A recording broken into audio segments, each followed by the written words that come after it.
you. Sit down. No problem. Sit down.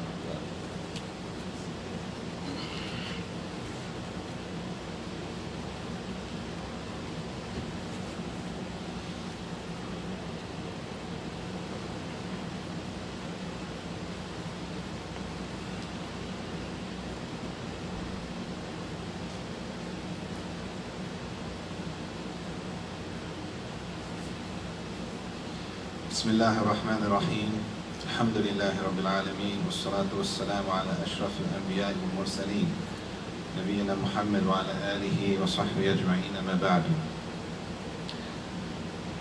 Inshallah, we're going to look at the chapter of Al-Hadana, Bab Al-Hadana, which is child custody. Child custody in Islam. And number one, this chapter comes towards the end of the book, towards the end of after Kitab al-Nikah, and at the end of Kitab al-Talaq, at the end of the chapter of divorce, and specifically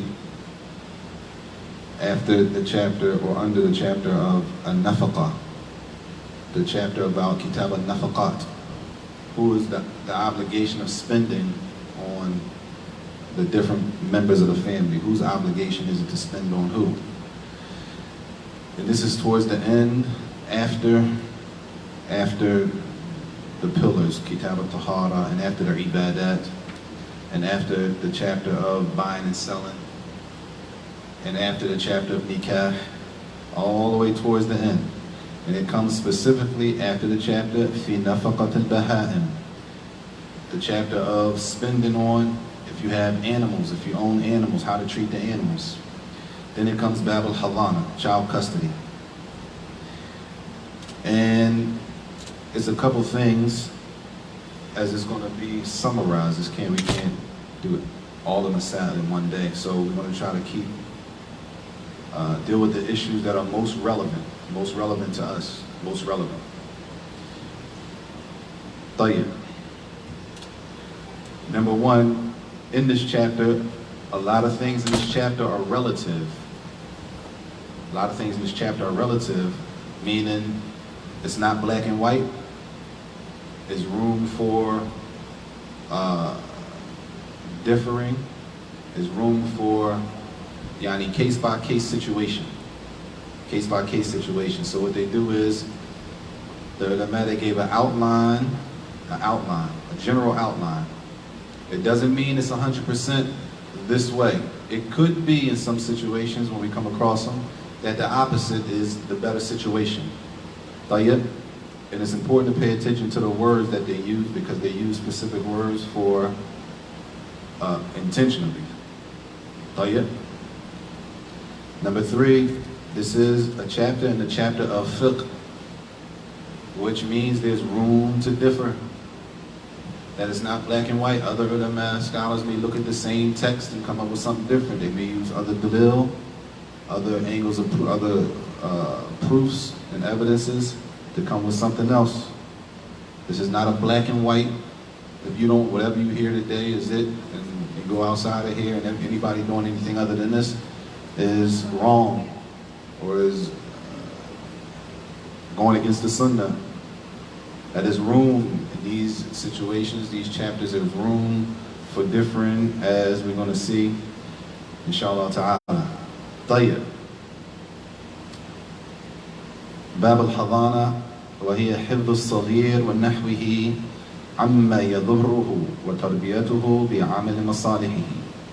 It is child custody, the intent behind child custody Islamically is for who? The mother or the father? Who we trying to make sure is good? The mother or the father? Huh? The mother. Huh? Everybody with me? Both. Huh? The mother or the father? Huh? who we want to make sure is in tip-top condition. What we talking about, huh? The mother. Why y'all say the mother though? Why the mother? What about the father?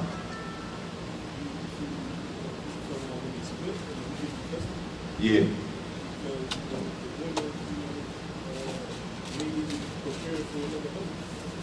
The woman may need to prepare for another husband. So we want to make sure that she's cool. G. So the intent behind child custody is what? To guard the mother, whole and wide. Nobody going against that? We're not worried about the father. Nah, father's not that important here, right? La. The intent behind child custody is not the mother or the father. The child. The most important thing, if the parents split, is the child. What's best for the child? Clear? Hifdhu Saghir. Al-Hadana Hifdhu Saghir. It's the protection of a small child. Infant, small, or a toddler, something like that. Or nahwihi, as they're going to come from things that would harm them.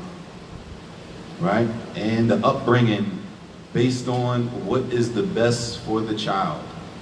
What's the best thing for that child? Not what's the best thing for the husband. Because what's the best thing for the husband might harm the child in the long run. And what's the best thing for the mother might be harmful for the child in the long run. So what's the benefit of, if that's the case, what's the benefit of the child being with the mother if she's in a situation that's going to ultimately harm the child? You with me? Vice versa. What's the benefit of the child being with the father? That's his father, or that's her father. But what's the benefit of the child, once they split, being with him if he's going to corrupt her upbringing or corrupt his upbringing, right? There's no benefit. The benefit in this chapter is connected to the child. It's not connected to the mother or the father. And this is why it's a case-by-case scenario. They're going to give us an outline, but we're going to see, all right, in this case, it might not be the case. So what they're going to mention is generally like this.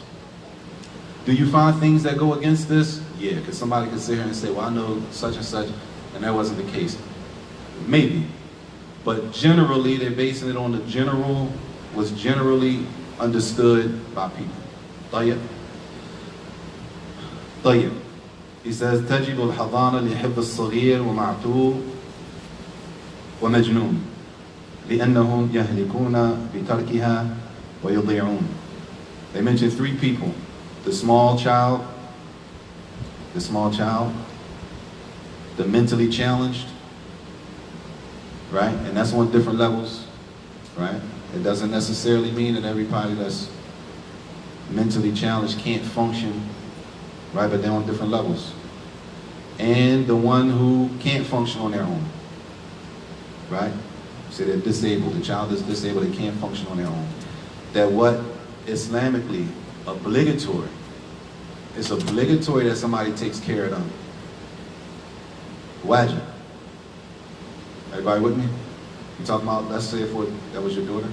A toddler like that, a baby girl like that, or a baby boy, by 2-3 years old, or even before that, up until, as they're going to mention, up until, let's say, 7 years old, right?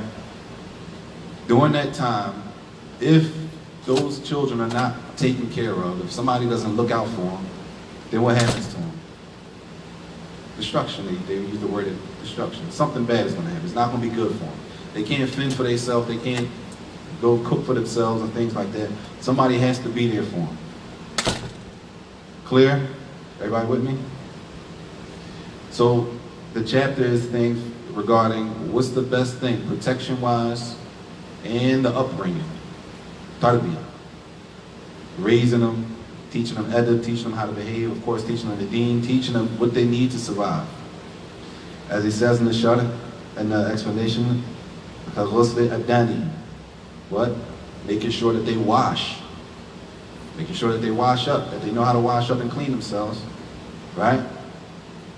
He says, washing their bodies, wathiyabihim, and washing their clothes, that the person that's responsible for the child is supposed to make sure the child is clean, the body.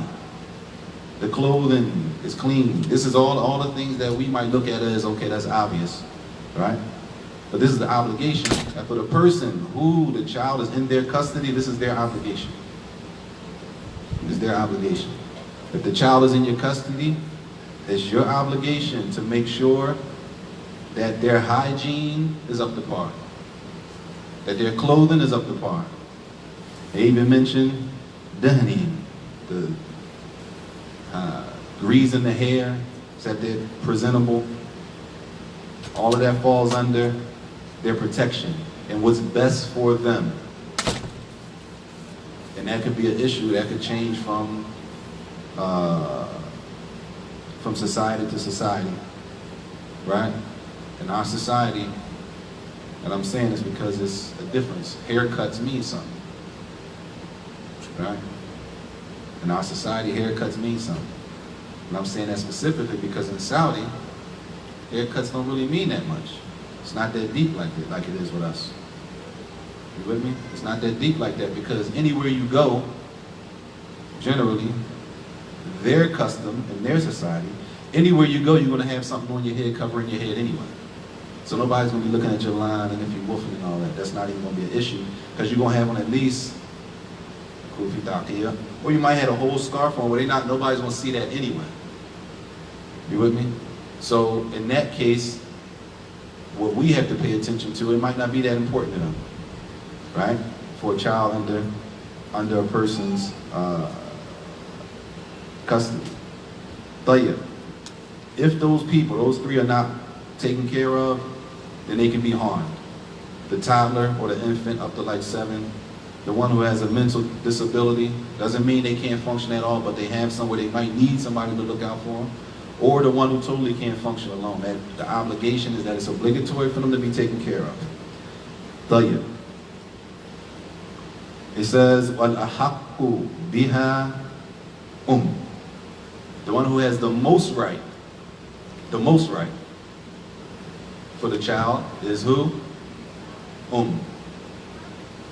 Now it says ahaq, the most right. And if we say the most right, that means what? What you understand by the most right? She has the most right to take care of the baby, that the child should be with the mother at that age, which means, what you understand from that? She's responsible. Huh? She's preferable. She's preferable, which means? She's responsible. No doubt she's responsible. But what does that mean? She has the most right. She has more right than the father, which means the father does have a right. The father has a right. He has a right. Even when the child is young like that, the father has a right to have custody of the child. But the mother has what? More right than the father. And when we talk about haqq, that means haqq. It's an obligation from some type of way. If it's your right, then it's my obligation to give you your right. If it's my right, then it's obligatory on you to give me my right. Okay, the mother has more of a right than the father. Is that all the time? Huh? Not all the time. All this stuff is specific. This is general. Generally, small kids, who takes general care of them better? Women, right? Generally. There's always a percentage there. We're not dealing with that percentage. We're dealing with, most of the time, the mother, and they say, why? Because she has more rahmah. She's a little softer and easy with them than a man, generally. But you can say, well, this is a sister I know, that ain't, maybe there's always some exceptions to the rule, but generally, the women deal with those small children at those small ages a little softer. They have a little more passion and mercy with them, generally. Everybody with me?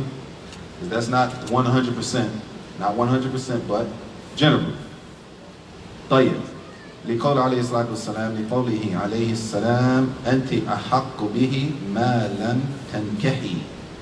That the Prophet ﷺ said about the woman when what? Her husband divorced her. Her husband divorced her and he wanted to take the baby with him. He told her, you, the woman, you have more right to the child as long as you don't get married. Sisters, as long as you don't get married, as the hadith says. طيب? Which means if she gets married, who has more right? Huh? Father. The father. Generally. Everybody with me? Generally, because you got to remember, all of this is connected to the best situation for who? Child. The child. So if the Prophet ﷺ said that what? She has more right to the baby as long as she doesn't get married. She gets married, that means the haq moves to who? The father. What if the father is not capable, and he's not worthy, and he's not, as we say, uppity up. He's not on the up and up. Meaning, what if she gets married and her sending sending the baby to the father is a worse situation? Huh? What do we say? Prophet ﷺ said that, as long as you don't get married. So now you got married, the child has to go. Huh? That's not how the ulama explained it, because everything is connected to the child. Sending the child to the father at that case, the father has to meet certain requirements. The father has to meet certain requirements. Just like the mother has to meet certain requirements. Everybody with me? But why is it from the beginning, min al-bidayah, starting off that al-ahaq, the one who has the most right is the mother from the door.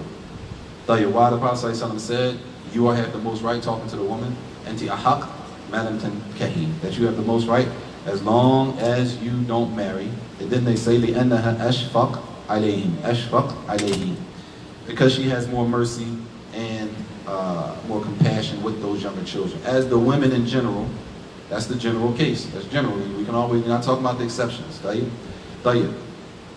From here,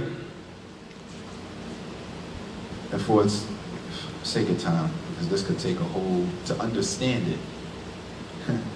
As this section here, another thing about this section is at the end, which means a lot of things came before it. And a lot of things in this chapter piggyback off the things that came before it that we didn't cover. We didn't even talk about those things. One of those things comes right now. Inheritance, mirath. Inheritance. When a person dies, who inherits what? Who's up first to get what? Who's second in line? Who's third in line? Who's fourth? All of those people, what's the order?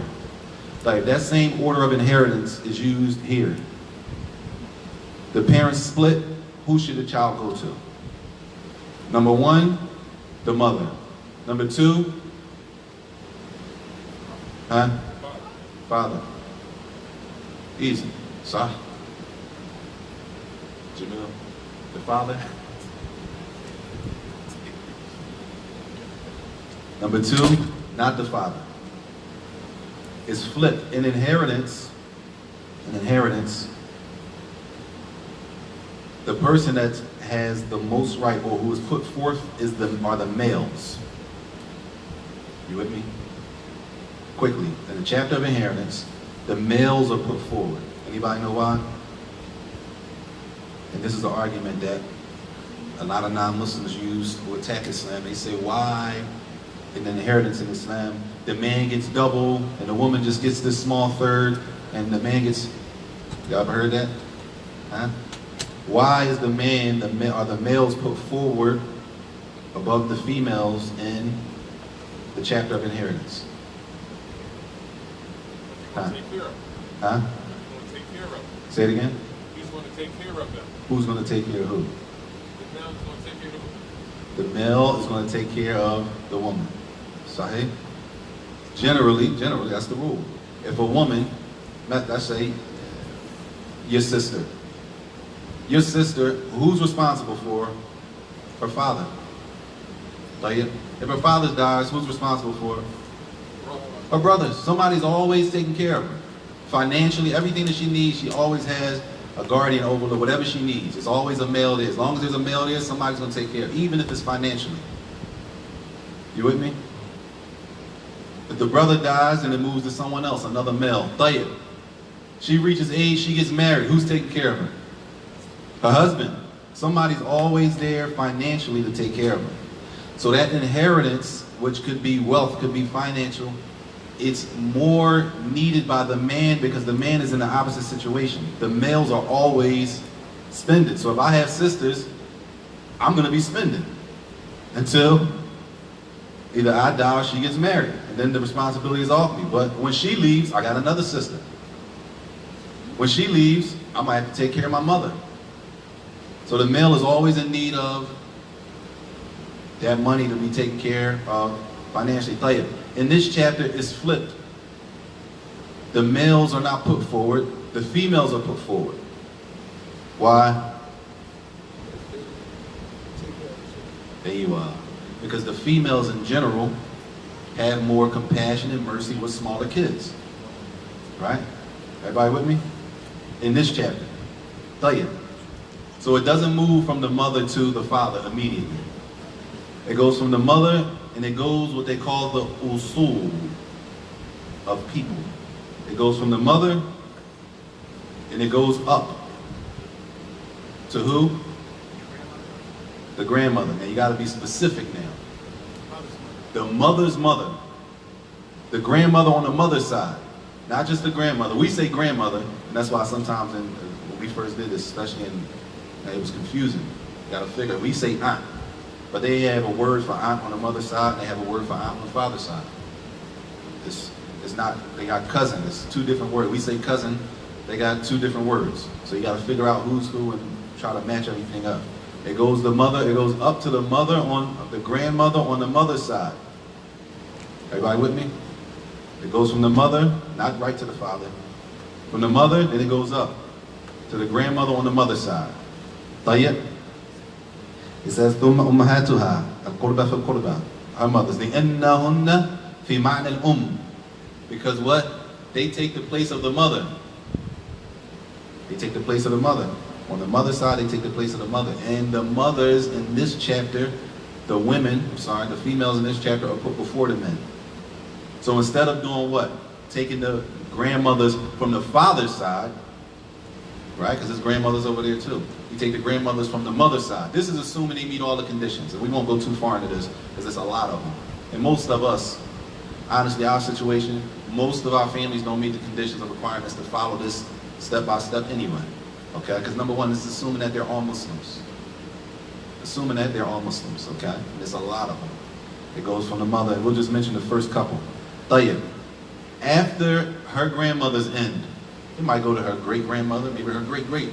She has the most right. Does that mean the child has to go to her? No, but she has the most right. Meaning if she calls for that child to come with her, then she's in front of the father. If she calls for that, no, send her with me. I got her. He said, that's my child. You don't have, you're not a haq in this situation. You don't have more right than that in this situation. Tayyib, this is the general ground, what's called groundwork. Tayyib, after her grandmothers, then it goes to the father. Tayyib, then it goes to the father. Tayyib, after the father, the father's mother. Now it goes up on the father's side. All about the women. Why the women? Because the women in general have more compassion and mercy in dealing with the children. It's all about the child.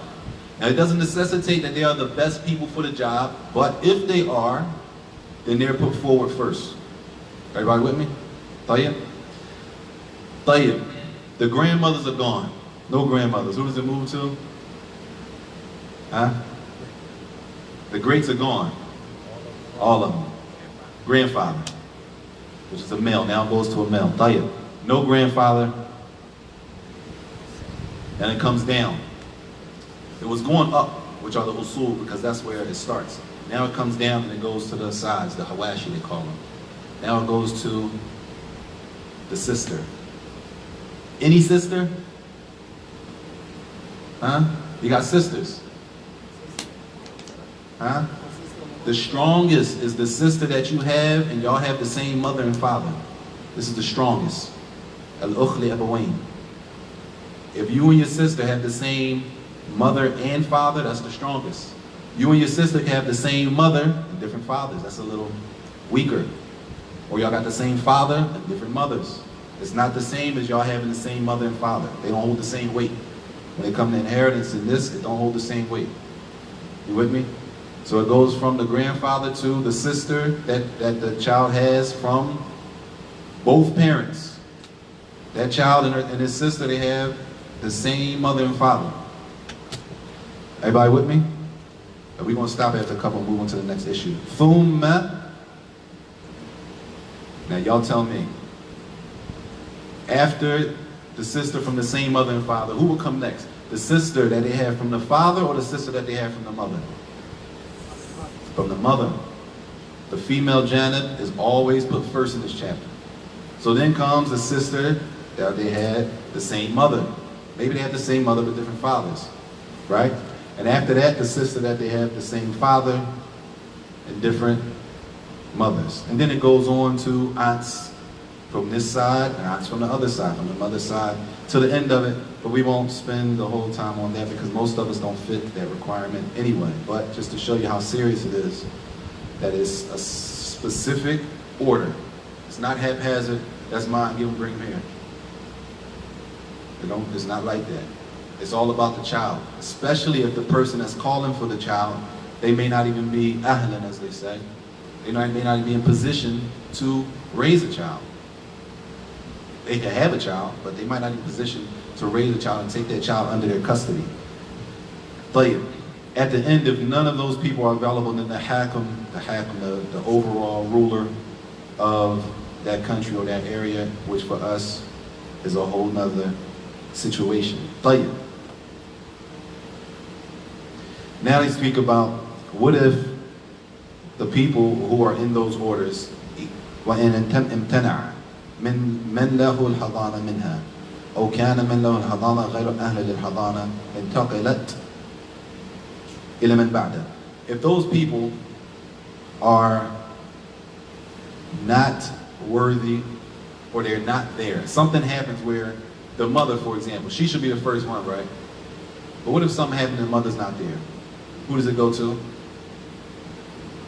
The mother's mother. It just goes, and it goes to the person right after. Meaning you don't just jump from this, if it's an order and it's 16 people, for example. The first person not there, you don't go to the 8th person. Because you feel like they're the best fit.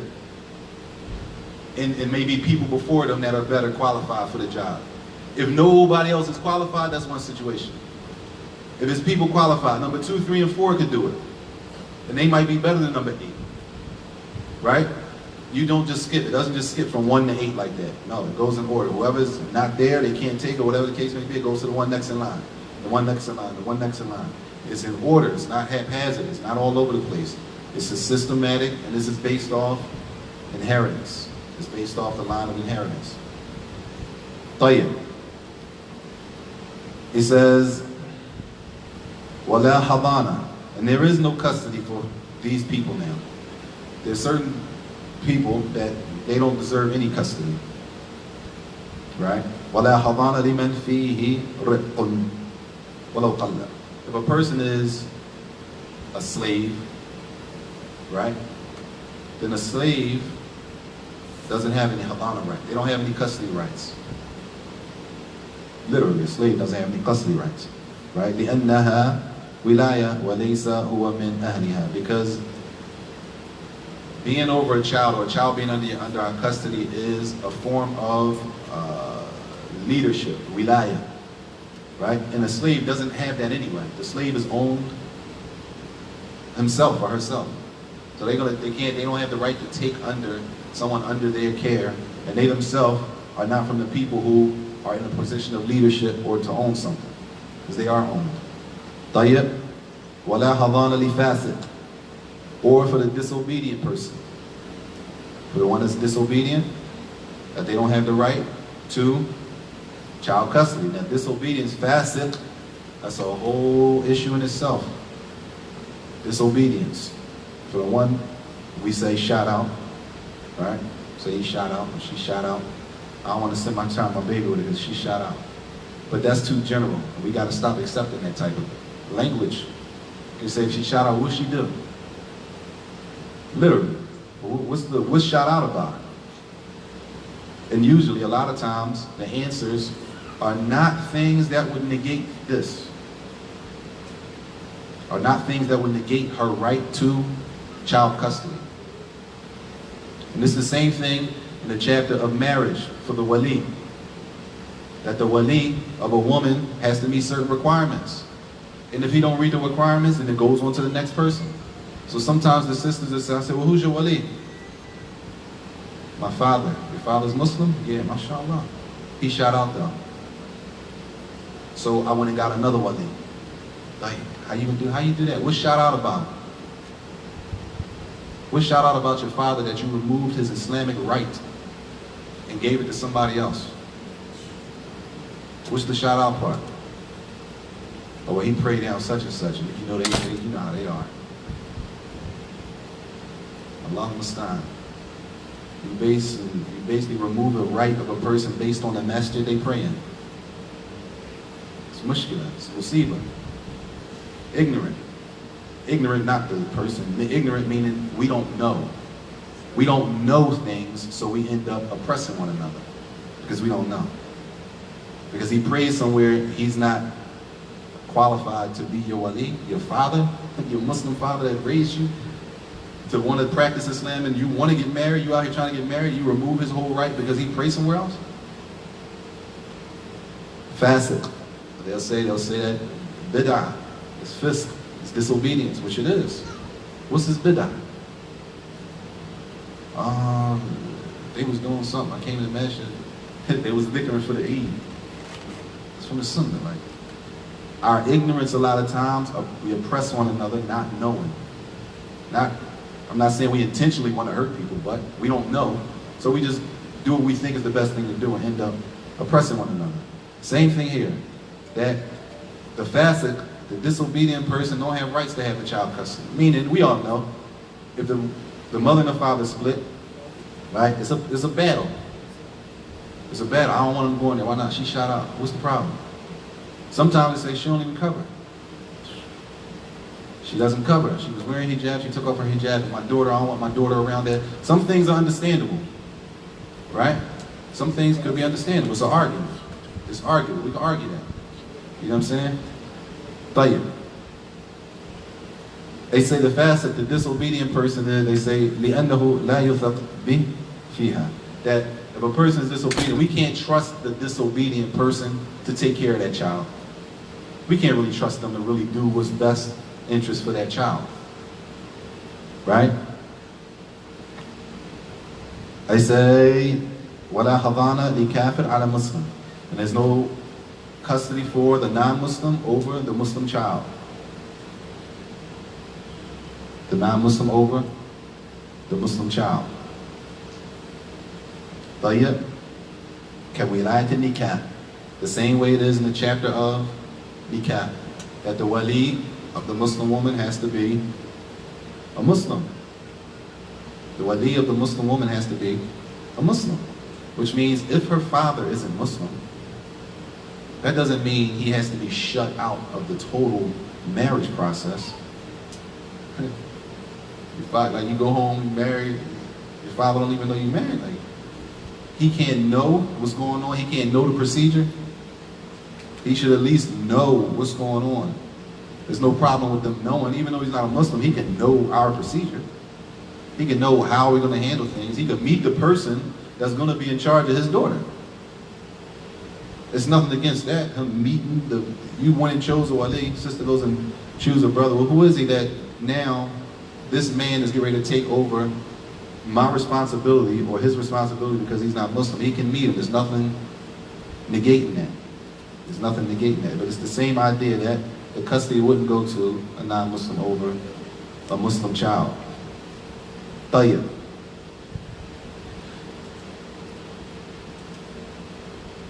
What if these things are removed? Those three things are removed from those three people, meaning the slave, the disobedient person, and the non-Muslim. What if the slave becomes free? Do they have right to child custody now? Huh? Yes. Now, if the slave is free, they have right. Now they have right to taking the child under their custody. The person that was disobedient, they made tawbah. The person that was on bid'ah, they made tawbah. They repented to Allah and came back to the sunnah. Do they have rights now to taking the child under their custody? They have rights now. They're removed. The rights go back to them. The mother wasn't praying. She wasn't covering. You want to, she made Toba, she's back. She deening. You still going to hold back on? Like, now she has right. She has more right than the brother at that point. So if she says, I want the child to come with me now, she has the right to do that.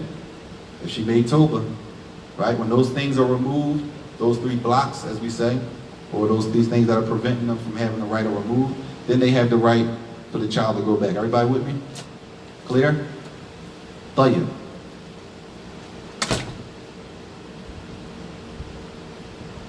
Same, if the non-Muslim accepts Islam, then they have right.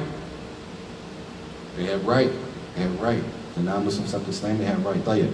What if the child or the parent wants to travel, go abroad? There's a couple of different scenarios. All right? This is all after the mother and the father, they split, they have a child together. All right?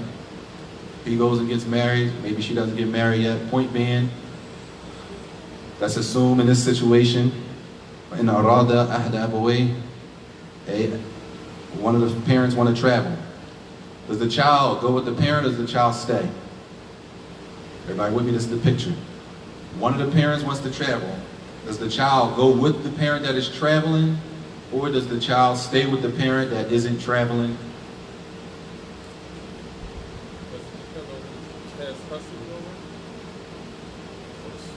That's a good question. Does it depend on who has custody over the child? We'll get to that. Oh. I don't want to give you the answer. All right. The circumstances of where the mom may be making hit. Okay. The father may want to remain here, but she has some child and she wants to move to a Muslim. Depends. Right, It depends. It depends on what is the parent traveling for? Are they traveling to stay? Are they traveling for business? What's going on? What type of travel? And therefore they give details on the travel. All right? Not all travels. I don't know if you see it. Not all travels. Not every time a person travels is for the same reason, to the same place, the same distance. It depends. Right? So the first one says, Safanan tawilan. They're traveling a far distance. There's no harm in it. لغير الضرر. لغير الضرار. طيب. And they're traveling where? إلى بلد بعيد. They're going far away. Farther than, when they're traveling, they're going to be shortening the salah. That's how far they're going. They're going far enough that they're going to be shortening the prayer. Right? Why are they traveling? He says, ليسكنه. In order to live in that place that they're going to. They're moving, traveling, they're going to live there. They're going to live in a new country or a new city, whatever they're going. And the path there is safe, and that new place is safe, right? And not like if they're going to a war zone. They're going somewhere, right? You know how we do. I want to go somewhere to I want to go to a better area for my children. Like, going there, it's a safe ride. When they get there, the area is safe and all that for the child, right? They say, Al-Hadana li-abihi. In this case, the custody is for the father. The custody is for the father in this case. Everybody with me? It's a far travel. They're going to stay, maybe move, right? It's a better environment for the children. Going there is easy to get to. That the halana is for the father. Why? Why would the custody be for the father in this case? He has to provide. Huh? He has to provide. Because he has to provide. Tayyib. That's part of it. What else? Huh? They say, لأنه الذي يقوم بتأديبه. He's the one who's going to enforce the adab and the upbringing of the child. Now a situation like this, you could look and say, well, that's not always the case, right? It could be that the mother could do that better than him, and she's not traveling, right? It's not 100%. And that's what he says. وَقَدْ تَكُونَ الْحَالِ بِالْعَكْسِ. It could be the opposite. It could be he's traveling to go somewhere and stay and it's safer there, but he's not really, the fit is not really better for the child. It's possible, but this is just the groundwork. It's the maf'ul for the father is that the father is going to be involved in the child's life to give the child the best upbringing possible. And it's part, also they say, part of protecting the lineage, that the father is with him, protecting the lineage. Right? All that is included. Clear? فَإِذَا لَمْ يَكُنَ الْوَلَدْ فِي بَلَدِ الْأَبْ ضَاعَ. And if the child is not with the father, then the child could be, says ضَاعَ, which could mean a lot of things. Wasted, the child could be lost. The separation from the father is a huge problem, especially for boys. Boys being away from their fathers and not knowing their fathers is a huge problem. That we got a lot of it going on, a whole lot of it going on, and we wonder why these young boys out here killing each other, and nobody act like like it's rocket science, why they out here going crazy. Most of them don't know their fathers, they mad, they're angry. They're angry, but they don't know who their fathers are. That's part of their problem, they don't know who their fathers are. Sometimes the father is alive and kicking, and doesn't want anything to do with them. That hurts. It hurts. They're upset. So part of this is that the father is supposed to be there to nurture and do the best upbringing, keep the ties of the family ties going, the lineage going and all that. That's part of his job. But, as they say, it could be the opposite. It could be that the father in that case, he's not really built for that. So it might be better for the child to stay. That's why these things are case by case. It's not a one blanket ruling that you throw on top of it and we all out of here. It's a case by case. You got to look at every situation, engage it. That's why they keep saying it could be the opposite. They always say it could be the opposite. It doesn't necessitate that that's the best situation. طيب. The next travel, وَإِن بَعُدَ السَّفَرِ, if it's a far travel for need, لِحَاجَة, but what, they don't want to stay there. They're not going to stay. But they got to travel a long distance for some type of need. But they're not going to stay there. They're not moving to a new place, right? It's far, and they got something to do, but they're not staying. Then the custody is for who?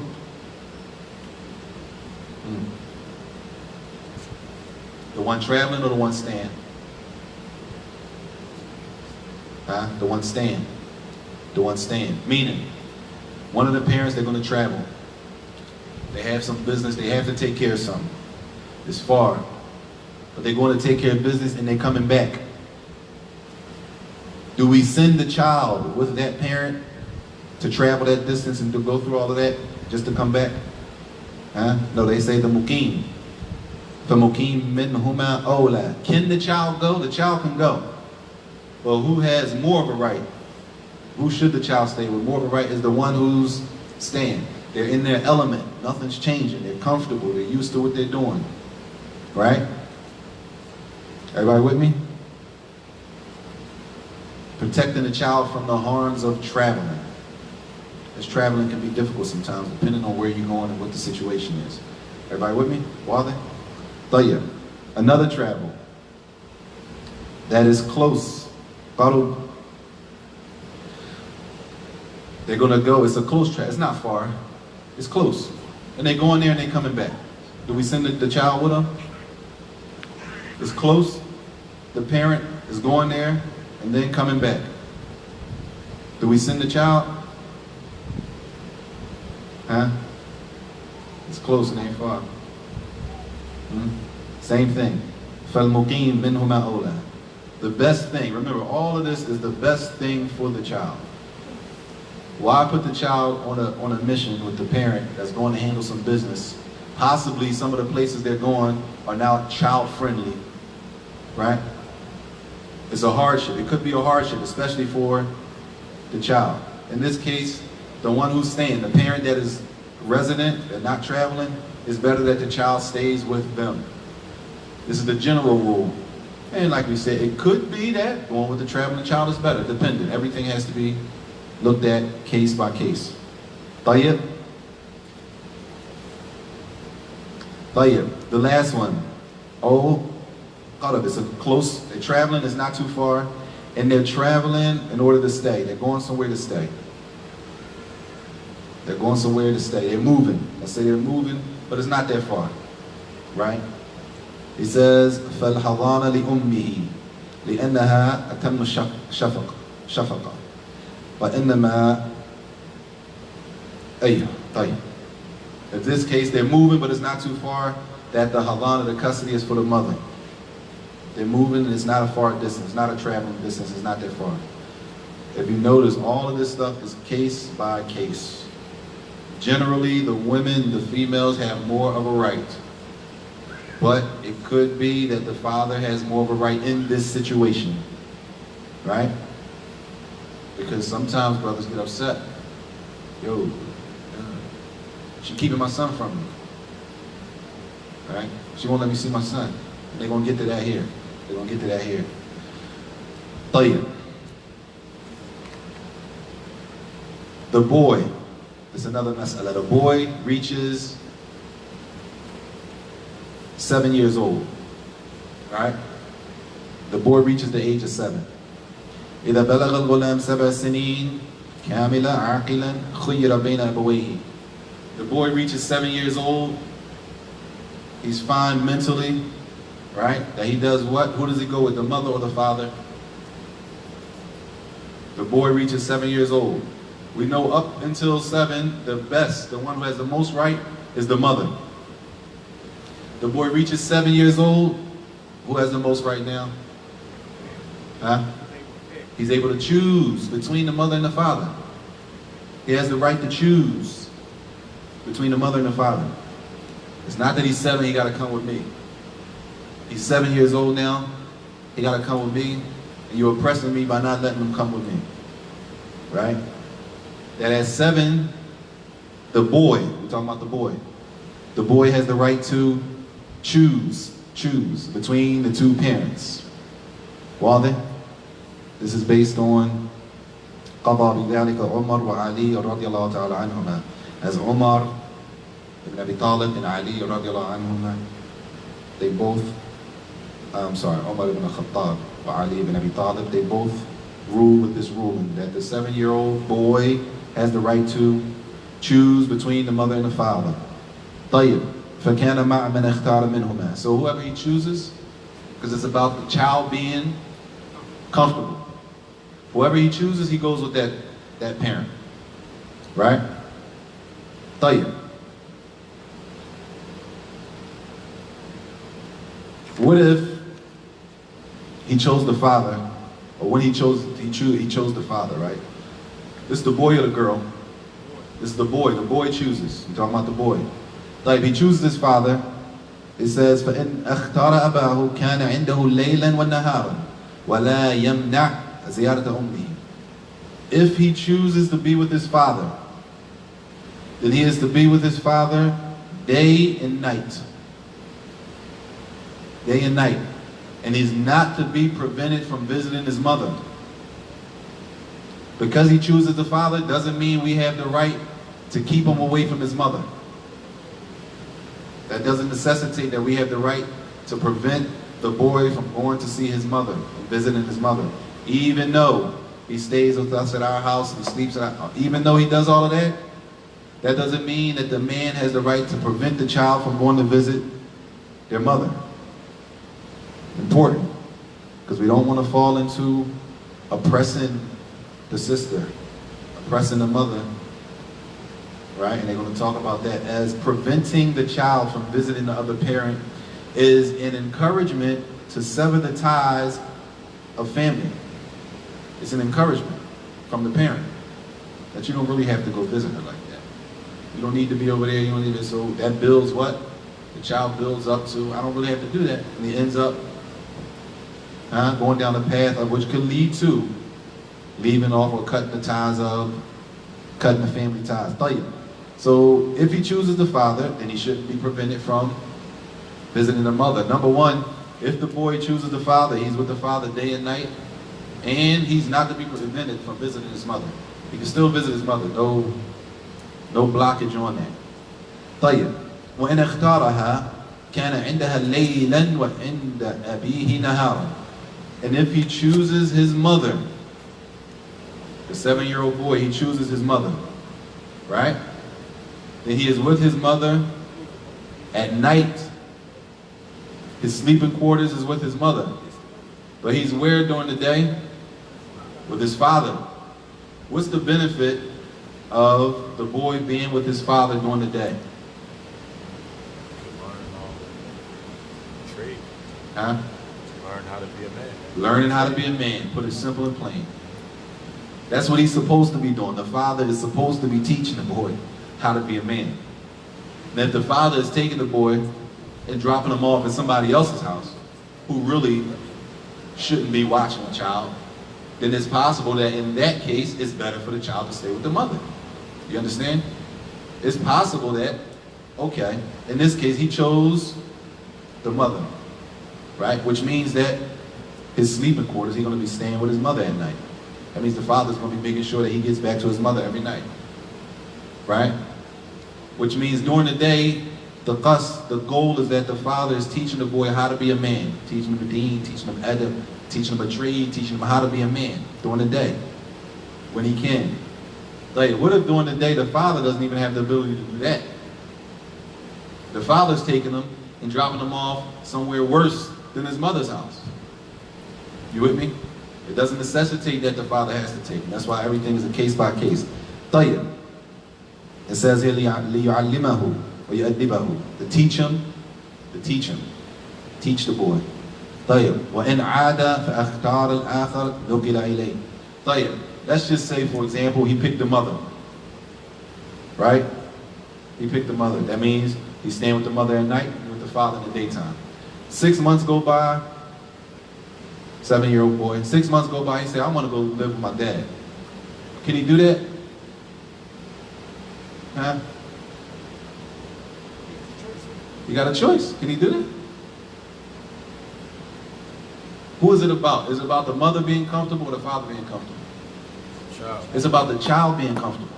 Where is the child going to be most successful? What's most comfortable for the child? Now, if the child chooses a situation that a harmful situation, then we don't agree to it. We don't agree to it. But that's why everybody has to be honest. Honest. Because it ain't about me, it's about the child. Everybody has to be honest. I was going to ask that question. What if the child chooses the parent, which is less, as far as a disciplinarian, and you know if I choose my abu, I'm going to have to do this and do X, Y, and Z, but if I choose my womb, she may let me get away with this and let me get away with that. So how does that, Maybe, for example, the child, like boys, especially boys, right. They know. The boys know they can get over on the women on some things that they can't get over on the men. Right. So the boy might know, I go with my mom, I can do this, that my dad ain't gonna let me do. And the daughter might do the same thing. But she's a different situation. So the boy might say, well, I'm gonna go with my mother because I know I can do this. What is he trying to do? What's the situation at his mother's house? All that has to be considered. You know what I'm saying? It has to be considered what's really going on. That's general. You can get away with stuff, okay, that's real general. What is he getting away with specifically? What is possible to happen that's going to harm him? You understand? It got to be looked at with detail. It can't be a general, oh, he think he going to get over on her, so you got to get over on her on what? Is the things you're getting over on her, is it really that serious to remove the child from the comfort zone and put them in a whole nother zone that may not be as comfortable as they were? You understand? They got to be looked at. Every situation has to be looked at. I'm with you though. They got to look at it. What is he getting over with? Well, he know if he come with me, he got to wash the dishes 4 times a week. And if you come with her, she only making washing on Sundays. Like you gonna remove him from his whole comfort, which affects his school. It affects his after-school program. It affects everything because you want him to wash the dishes 4 days a week. You understand what I'm saying? It has to be looked at. What is he getting over with? And then, it has to be judged accordingly because at the end of the day, everything is for the benefit of the child. So if he chooses and then chooses the other one, he can do that. He has the option to do that. And if he chooses the other one, he wants to go back to his mother, he has the option to do that. He has the option to do that. طيب. It says, وَلَا يَكِلْ مَحْضُونَ بِيَدِ مَنْ لَا يَسُونَهُ وَيُصْلِحُهُ. And we don't agree, we don't allow a child to choose a person who's not going to help them. They might choose the mother, but for real, the mother's in a bad situation. We know it, her family knows it, her family knows it, everybody knows it, but the child chooses the mother. No, we can't just put the child in a worse situation, right? But we assume, and this is assuming that the mother is able to take care of the child. That's for the boy. So the boy reaches the age of 7, they can choose. Before that, the mother has the most right in that order. طيب, the girl. وَأَبُو الْأُنْثَى أَحَقْ بِهَا بَعْدَ أَن تَسْتَكْمِلَ سَبْرًا. That after the girl reaches 7, the age of 7, she can choose, or what? Can she choose? Huh? The boy can choose. Can the girl choose? Nah. The girl doesn't have the right to choose. The girl doesn't choose. Who has more right? After 7, from 7. The father. As the older she gets, the closer she getting to what? Marriage. And if she's going to be getting closer to marriage, the father is her who? Wali. And as they say, he has the ability to do, as we call, he has more usually. He has the ability to do what we call the homework. That sisters don't understand. Our sisters don't understand that the homework that the sisters do on brothers is not like the homework that the brothers do on brothers. I don't know why they don't get that. They don't get, this is brotherly advice, sisters. Men answer questions that women ask them with women answers. And they answer questions that men ask them with men answers. So when you go do homework on a brother, he's going to give you a certain answer. But believe me, when when your brother go ask him the same question, he's not going to answer the question like that. It's not the case. We all know that. If it's a man in her corner, the brother is a little more reserved, hold. There's people backing her. She have people in her corner looking out for her. I can't just walk all over this. No, hold up. Especially if we old school, you know. 6 brothers, we really, hold up. It's just the reality. That the older she gets, the closer she gets to marriage. The closer she gets to marriage, the wali needs to be involved. He needs to be involved. Now, this is not 100%, because it could be that her wali might not be, he might not be on the up, he might not be on the up and up. He might be, he might not be worthy of being involved in that. He might be worse off than the mother is. But generally, if the situation is the father is in a good situation, then at 7, he has more right. Not that the mother doesn't have right after 7. It doesn't mean she loses her right at 7. It means at 7 it flips. He has more right now. She had more right before the age of 7. But after 7 for the daughter, the father has more right. Right? Everybody clear? طيب. It says لأن الغرض من الحضانة الحفظ والأب أحفظ لها. طيب. Because the point of custody is to protect the child, and in that case, the father becomes more protective of the woman, of the baby girl, of the daughter, especially as they say in doing bath, making sure everybody is who they say they are, especially when it gets close to marriage. طيب. He says, وَيَكُونُ ذَكَرْ بَعْدَ بُلُوغِهِ رُشْدِهِ حَيْثُ شَاءَ. When a child is 7, the boy, he chooses, right? When he reaches the age of puberty, what? He goes where? With the mother or the father? Huh? He's still within his choice? He reaches the age of puberty. He got all his functions, he can function on his own. This is, the father. It says at this point, he can choose whatever, either one, right? He could even choose to be on his own. Because at this point he's grown. Let's just say grown. At this point he's grown. He doesn't really need anybody to take care of him. But it's not recommended that that child just go off on their own by themselves like that. They said it's not recommended that they infeted, they call it. Infeted, I never wait. It's not recommended that they just up and leave the house of both. They don't stay with the mother and they don't stay with the father. That they just go off on their own. They say it's not recommended. As they say, staying with one of them is closer to birrul walidain. It's closer to being good to the parents. That they choose to stay with one of them. And okay, he's old enough to take care of himself. He's not married. But does that mean he should just go off on his own and stay by himself? They say it's not recommended. That he should still stay with one of them. As that is closer to being good to the parents. Being good to the parents. طيب والأنثى once she is of age عند أبيها وجوبا, once she reaches the age of puberty, not 7. At 7 the father has more right. At 7 for the daughter, the father has more right than the mother, right? But when the daughter reaches puberty, then what? Who has more right? It says that she's with her father, wujuban, meaning obligatory to be with the father. When she reaches puberty, as she's approaching marriage, she's approaching marriage. He says she's with her father until she gets married.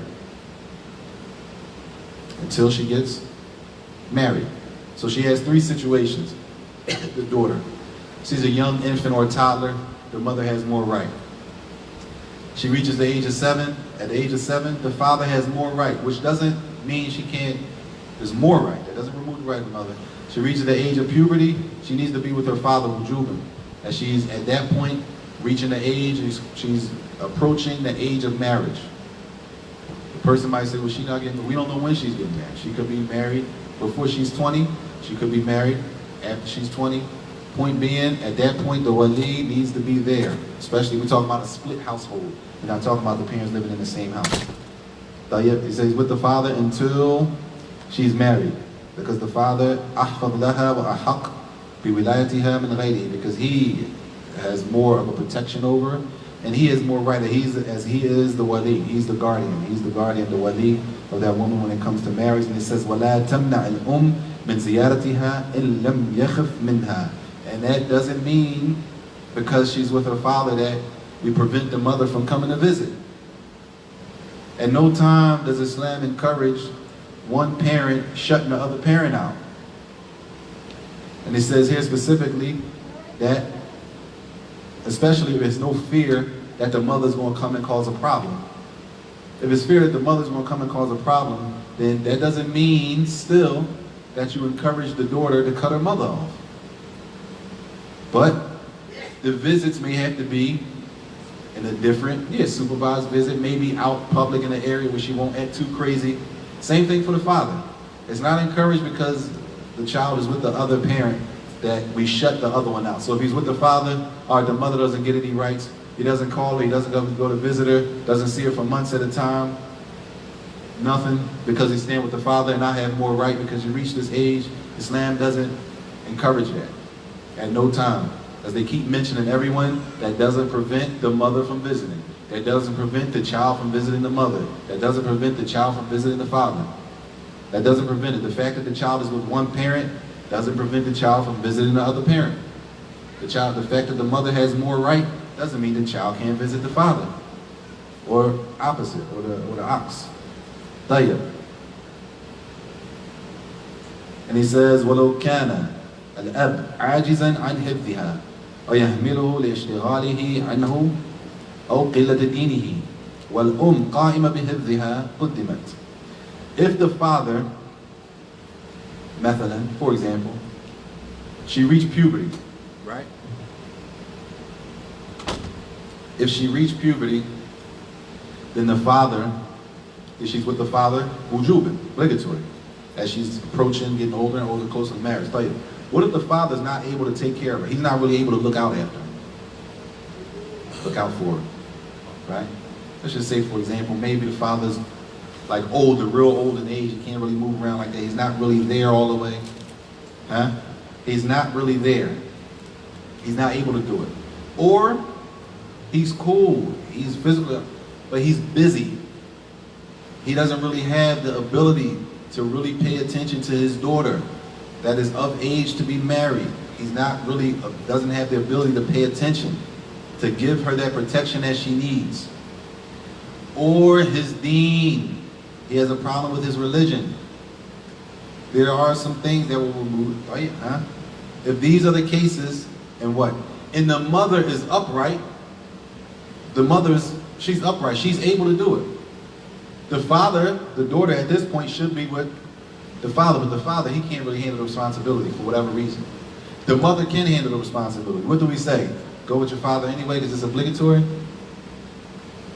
Huh? No, at the end of the day, all of this goes back to what's best for the child. He says, then the mother in that case is put forward, Qalahu Shaykh Taqiyuddin. As Shaykh al-Islam ibn Taymiyyah said, that the mother should be put forward in that type of situation, which shows all of these situations are case by case. This is just like a blueprint, but it doesn't mean it's etched in stone. Tayyib.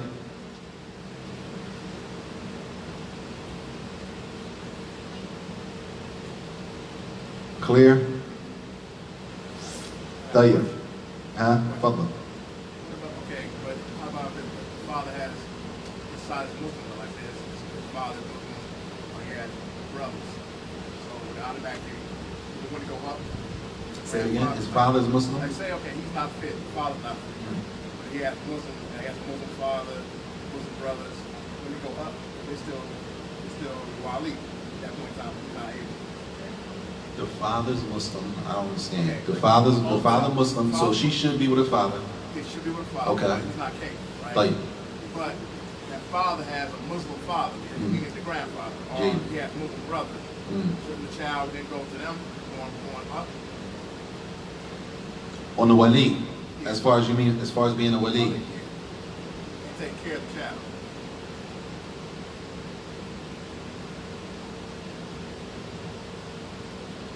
Allahu A'lam.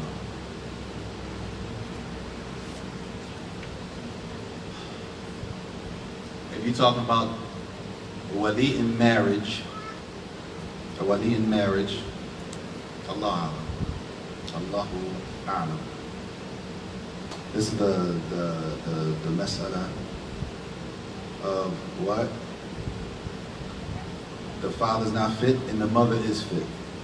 The father's not fit and the mother is fit. Tayyib, this is the kalam of Shaykh al-Islam Taymiyyah. Now,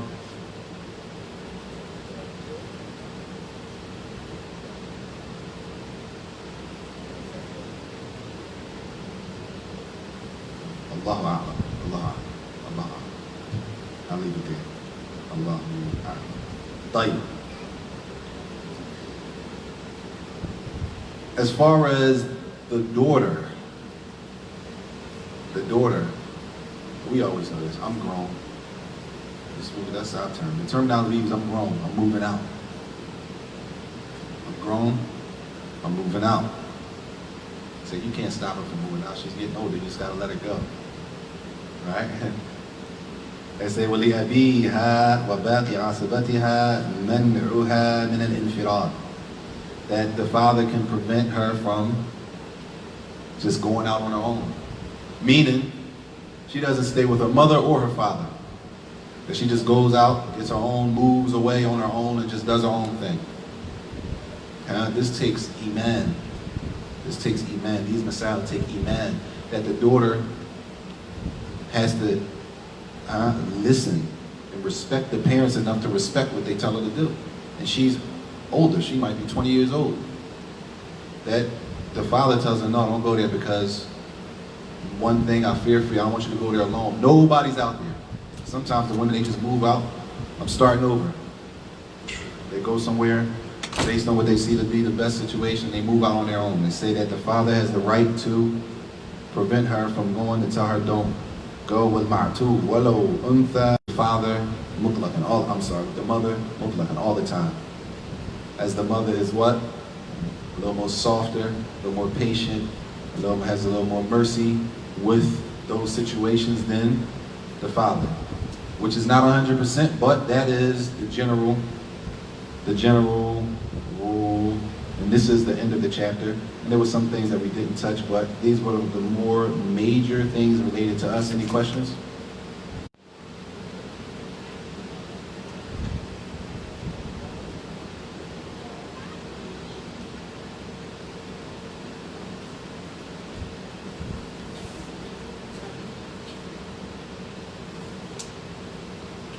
خلاص طيب we'll stop there إن شاء الله تعالى وصلى الله وسلم وبارك على نبينا محمد وعلى آله وصحبه وسلم.